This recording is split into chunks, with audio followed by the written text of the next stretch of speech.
अस्सलाम वालेकुम नाज़रीन, सियासत की खबरों में आप सबका इस्तकबाल है। मैं हूं मोहम्मद असलम हुसैन। सबसे पहले नजर डालते हैं आज की कुछ अहम सुर्खियों पर। अरविंद केजरीवाल का धरना खत्म, पुलिस के साथ झड़प में 30 अफराद जख्मी। मोदी के बजाय राहुल के हक में इंतखाबी मुहिम चलाने सलमान खान का पेशकश। तेलंगाना बिल को बाला-आखिर मजलिस की तायीद। मंडी मीरालम में एक नौजवान ताजिर का कत्ल। बढ़ते हैं खबरों की तफसील की तरफ। चीफ मिनिस्टर दिल्ली अरविंद केजरीवाल ने मंगल की शाम लेफ्टिनेंट गवर्नर दिल्ली नजीब जंग की अपील पर अपना एहतजाज खत्म कर दिया। केजरीवाल रेल भवन के करीब रास्ते पर अपना एहतजाज जारी रखे हुए थे। कबल हुकूमत ने इनके मुतालबे की जज़वी तकमील की। आम आदमी पार्टी कायद ने कहा कि हमने अपना एहतजाज नजीब जंग की अपील पर खत्म करने का फैसला किया। मरकजी वजारत दाखिला ने तहकीकात मुकम्मिल होने तक काती पुलिस ओहदेदारों को रुखसत पर भेज दिया है। केजरीवाल ने बताया कि ये अवाम की फतेह है। उन्होंने बताया कि दिल्ली पुलिस को जवाबदेह बनाने के लिए हम अपनी कोशिशें जारी रखेंगे। दिल्ली को मुकम्मिल रियासत का दर्जा दिलाने के लिए हमारे मकसद की जानिब ये पहला कदम है। इस जंग में अवाम को ये पहली कामयाबी हासिल हुई है। हिंदुस्तान की तारीख में किसी चीफ मिनिस्टर का धरने पर बैठ जाना ये पहला वाक़या है। उन्होंने कहा कि उन्होंने लेफ्टिनेंट गवर्नर की अपील का एहतराम करते हुए धरना खत्म कर दिया है। केजरीवाल ने कहा कि आम आदमी पार्टी ख्वातीन को सिक्योरिटी फराहम करने के अहद की पाबंद है। इसके लिए वो कोई भी कुर्बानी देने के लिए तैयार है और किसी भी इंतहाई इक़दाम तक जा सकती है। अरविंद ने धरने के सबब अवाम को जो परेशानियां पेश आई इसके लिए मुआज़रत ख्वाही की है। कबल अज़ीम वज़ीर आला दिल्ली अरविंद केजरीवाल पुलिस पर कंट्रोल के अपने मुतालबे पर दूसरे दिन भी अटल रहे। पुलिस और आम आदमी पार्टी वॉलंटियर्स के दरमियान तसादुम हुआ। 30 अफराद बशमुल एक पुलिस जवान और एक सहाफ़ी जख्मी हुए।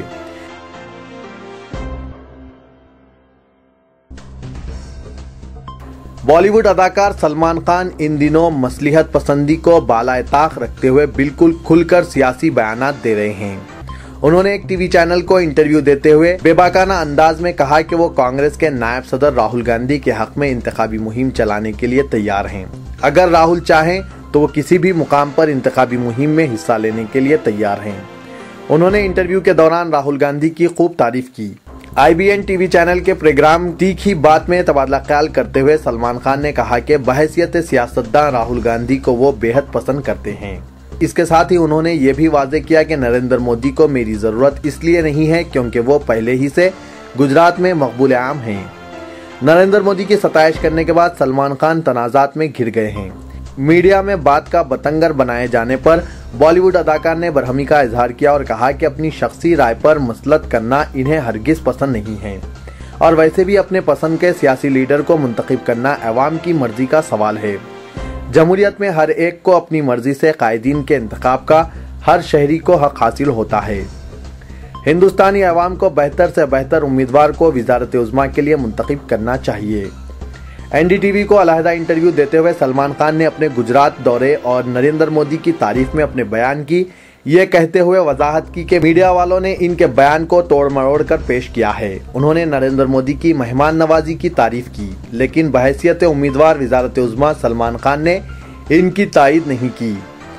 सलमान ने बरहमी का इजहार करते हुए कहा कि अगर मैं कहूँ कि कोई मेरा पसंद का लीडर है और इन्हें वज़ीर आज़म बनाया जाए तो क्या हिंदुस्तान की अवाम किसी को भी वजीर आजम बनाएंगे? ऐसा हरगिज मुमकिन नहीं। जरूरी नहीं कि सलमान खान की पसंद पर हिंदुस्तानी अवाम वज़ारत उज़्मा के उम्मीदवार का इंतखाब करे। मीडिया को तनकीद का निशाना बनाते हुए सलमान खान ने यह भी कहा कि अब मीडिया सियासी जमातों का अलाकार बन गया है। कोई मोदी का हामी है और कोई मोदी का मुखालिफ। कोई भी सहाफ़ी गैर जानिबदारी से सवाल नहीं करता, बल्कि टीवी चैनलों के नुमाइंदे जबरन बयानात उगलवाने की कोशिश करते हैं। बरखादत ने जब ये सवाल किया कि क्या मुसलमान होने की हैसियत से नरेंद्र मोदी के हक में इनके बयानात को मंसूब किया गया, सलमान ने जवाब दिया कि इसी तरह की कोशिश की गई कि मेरे बयान को सियासी फवायद हासिल करने के लिए इस्तेमाल किया जाए।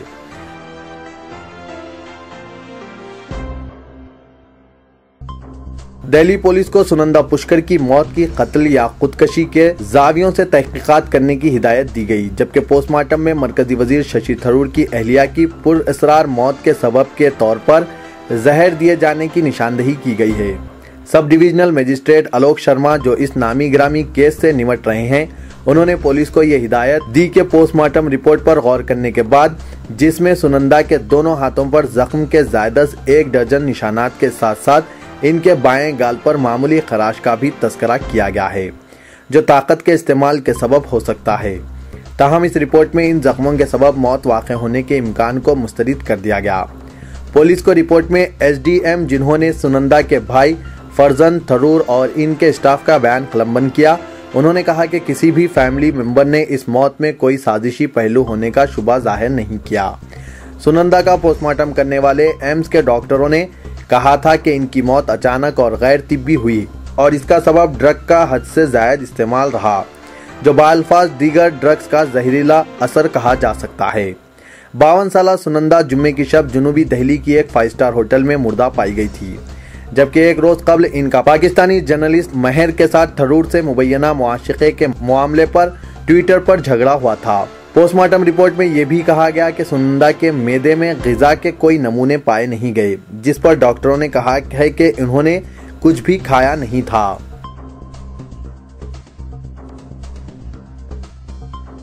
हुकूमत आंध्र प्रदेश ने 23 जनवरी को खत्म हो रहे रियासती असेंबली के सेशन में तोसी का मुतालबा किया है। तेलंगाना बिल पर गौर-व-क़ौस और मुबाहस के लिए मजीद 4 हफ्ते दरकार हैं। वजारत दाखिला ने हुकूमत आंध्र प्रदेश के मकतूब को वजीर आज़म के दफ्तर रवाना किया है, जहां से ये मकतूब सदर जमहूरिया की मंजूरी के लिए राष्ट्रपति भवन भेज दिया जाएगा। ज़राए ने कहा कि रियासती हुकूमत ने असेंबली में जारी बहस के दौरान ये वाज़ेह किया कि आंध्र प्रदेश रीऑर्गेनाइजेशन बिल पर सिर्फ चंद दिन बहस हुई है और अभी कई दीगर अरकान असेंबली को इस बिल पर इज़हार ख्याल करना बाकी है। इसके लिए बिल पर बहस करने मजीद वक्त दिया जाए। सदर जमहूरिया प्रणब मुखर्जी ने 12 दिसंबर को तेलंगाना मसूदा बिल रियासती असेंबली को भेज दिया था और 23 जनवरी तक इस पर गौर-व-क़ौस करते हुए वापस करने की मोहलत दी थी।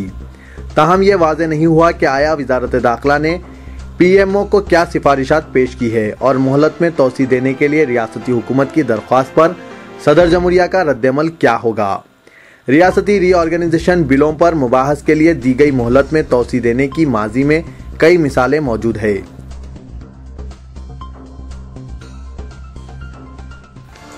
मजलिस इत्तेहादुल मुस्लिमीन ने ऐवान असेंबली में बालाखिर अलहदा तेलंगाना रियासत की तश्कील की तायीद का ऐलान किया और मसूदा तेलंगाना बिल में तरामीम की तजावीज़ पेश की और मुनक़सिमा रियासतों में अक़लियतों और दीगर तबक़ात को तरक्कियात व खुशहाली के मसावी मौक़े फ़राहम करने पर जोर दिया। कायदे मुक़न्नना मजलिस अकबरुद्दीन अवैसी ने मसूदा तेलंगाना बिल पर अपने मुबाहस को मंगल के दिन भी जारी रखते हुए कहा कि नई तेलंगाना रियासत और बची रह जाने वाली आंध्र प्रदेश में अक़लियतों, दलितों और दीगर तबक़ात को मसावी हुकूक़ फराहम किए जाने चाहिए और इन्हें तरक्की व खुशहाली में मसावी तौर पर शामिल किया जाना चाहिए। अकबर ओवैसी ने कहा कि इनकी पार्टी तक़सीम रियासत के बाद हैदराबाद को मरकज़ के ज़ेर इंतज़ाम इलाका बनाने या 10 बरसों के लिए दोनों रियासतों का मुश्तरिका सदर मुकाम बनाने की मुखालिफ है। उन्होंने दोनों रियासतों के लिए मुश्तरिका गवर्नर रखने की भी मुखालिफत की और कहा कि ऐसा करना दस्तूर के मगायर है। दोनों रियासतों के लिए अलहदा हाई कोर्ट रखने पर जोर देते हुए उन्होंने कहा कि जब कभी मुश्तरिक हो तो तक़सीम रियासत की ज़रूरत ही क्या है। ताहम उन्होंने कहा कि अगर मुश्तरिका सदर मुकाम रखना नागुज़ीर ही हो तो सिर्फ हैदराबाद रेवेन्यू डिवीजन को ही मुश्तरिका सदर मुकाम रखा जाए। अकबर ओवैसी ने लॉ एंड ऑर्डर के उमूर को गवर्नर को तकवीज़ करने की भी मुखालिफत की। उन्होंने दोनों रियासतों में भी SCs और STs के लिए सब प्लान के साथ अक़लियतों के लिए भी सब प्लान रखने और मुआवज़नाजात में अक़लियतों को तेलंगाना में 12.5% और सीमा आंध्रा रियासत में 7% तख़सीस करने पर जोर दिया। कायदे मजलिस ने कहा कि पार्लियामेंट में तेलंगाना बिल पेश करते हुए सीमा आंध्रा के सदर मुकाम और तेलंगाना और सीमा आंध्रा रियासत में अक़लियतों को सब प्लान का ऐलान किया जाए। उन्होंने कांग्रेस और तेलुगु देशम TRS YSR कांग्रेस के अलावा वज़ीर आला की जानिब से कायम की जाने वाली सियासी पार्टियों पर जोर दिया कि वो फ़िरका परस्त ताकतों के साथ इख्तिदार तकसीम ना करें और खासकर BJP से इंतखाबी मुफाहिमत ना करें। उन्होंने खदशा जाहिर किया कि माबाद तकसीम तेलुगु देशम पार्टी और BJP आपस में गठजोड़ करते हुए तक़वियत हासिल करेंगे। इदारे सियासत के तहत जारी मुख्तलिफ सरगर्मियों के एक हिस्से के तौर पर सेहत आमा के लिए हिजामा कैंप मुनक्किद किए जा रहे हैं। चुनांचे अवाम के मुस्बित और हौसला अफजा रद्दअमल को मलहूज रखते हुए हिजामा कैंप दफ्तर सियासत के अलावा शहर के मुख्तलिफ मुकामात पर रखे जा रहे हैं। इन ख्यालात का इजहार जनाब आमिर अली खान न्यूज़ एडिटर सियासत ने महबूब हुसैन जिगर हॉल में ख्वातीन के हिजामा कैंप में आगाज से कब्ल किया और कहा कि इदारे सियासत सेहत आमा के लिए अपनी खिदमात को वुसअत देने का ख्वाहां हैं। हर माह ऐसे कैंप रखे जाएंगे। हिजामे से हदीस नबवी में शिफा से मुतालिक हवाले जात मिलते हैं और कई अमराज से शिफा है। डॉक्टर सैयद गौसुद्दीन साबिक मुशीर यूनानी हुकूमत AP जो इस प्रोग्राम के कोऑर्डिनेटर हैं, कहा कि हिजामा कदीम तरीक़ा इलाज है। आज कई यूनानी इदबा इसको कामयाबी से चला रहे हैं। हिजामा कैंप मर्द हजरात और ख्वातीन के लिए अलग रखा जाता है।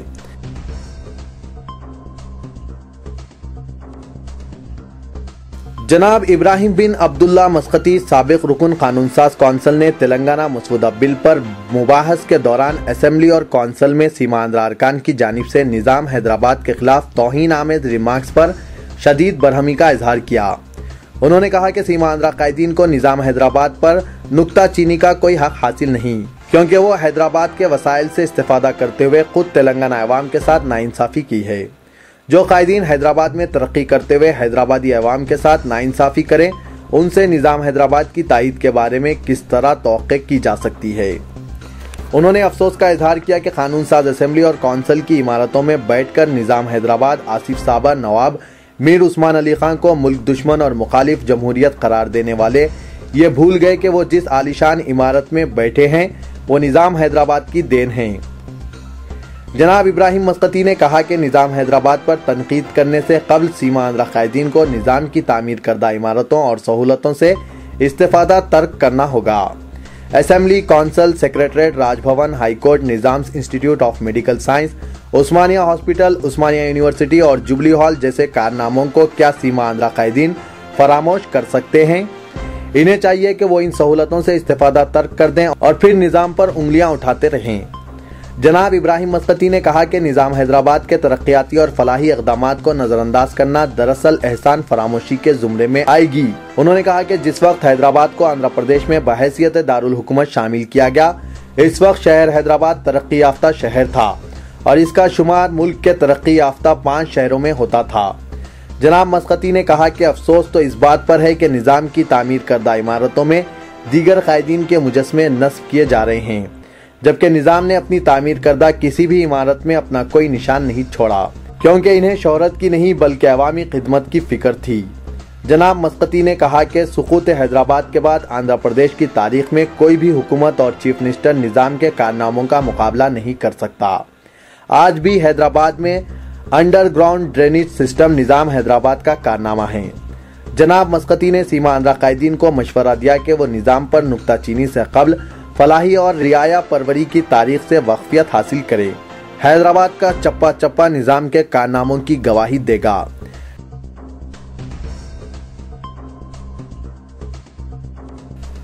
पुराने शहर मंडी मिरालम में मंगल की शाम एक नौजवान ताजिर का बेदर्दाना तौर पर कत्ल कर दिया गया। मामूली से झगड़े पर मोहम्मद अली उर्फ नदीम पर आहनी सलाखों और चाकों से हमला करते हुए इसे मौत के घाट उतार दिया। जराये ने बताया कि मोहम्मद अली साकिन मंडी मिरालम क्वालिटी पोल्ट्री फीड का मालिक कल शाम अपनी दुकान में मौजूद था कि इसके पड़ोस में मुकीम हनीफ सड़क पर क्रिकेट खेल रहा था कि अचानक एक पत्थर इसकी दुकान में जा गिरा। नदीम ने हनीफ की इस हरकत पर एतराज किया, जिसके जवाब में हनीफ ने नदीम से गाली गलौज की। बताया जाता है कि दोनों के दरमियान बहस व तकरार हुई और मकतूल ने हनीफ को एक तमाचा रसीद किया। हनीफ ने नदीम को इंतबा देते हुए इससे इंतकाम लेने का ऐलान किया और कुछ ही देर में तालाब कट्टे से ताल्लुक रखने वाले 15 अफराद को वहां पर तलब कर लिया। हनीफ और दीगर अफराद ने नदीम पर आहनी सलाखों और चाकों से कातिलाना हमला कर दिया, जिसमें नदीम शदीद तौर पर जख्मी हो गया। इस वाक़े की इत्तला मिलने पर इंस्पेक्टर पुलिस मीर चौक वेंकट रेड्डी अपनी टीम के हमरा मौके वारदात पर पहुंच गए और शदीद जख्मी नदीम को दवाखाना मुंतकिल करने की कोशिश की, लेकिन वो अपने जख्मों से जाबर ना हो सका। मीर चौक पुलिस ने सिटी पुलिस के सुराग रसानी दस्ते क्लोज टीम को मौके वारदात पर तलब कर लिया और कत्ल में इस्तेमाल किए गए आहनी सलाखे व खंजर बरामद कर लिया। कत्ल की वारदात के बाद मंडी मिरालम और अतराफ के इलाकों में सनसनी फैल गई। पुलिस जराये ने बताया कि हनीफ के साथी तालाब कट्टा भवानी नगर के मुकीम एक पहलवान के भतीजे बताए जाते हैं और वो एक मुकामी रुकने असेंबली के हामी हैं। हमले के फौरी बाद हमला आवरा फरार होने में कामयाब हो गए, लेकिन मुकामी रुकने असेंबली ने मुबैना तौर पर मुतालिका पुलिस ओहदेदारों से रब्त पैदा करते हुए इन्हें खुद सुपुर्दगी के लिए राह हमवार की।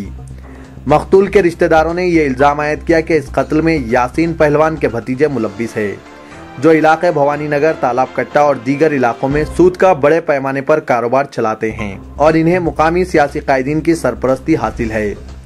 मीर चौक पुलिस ने इस सिलसिले में कत्ल का मुकदमा दर्ज करके तहकीकात का आगाज कर दिया है। तो ये था आज का खबरनामा। दीजिए इजाजत, खुदा हाफिज।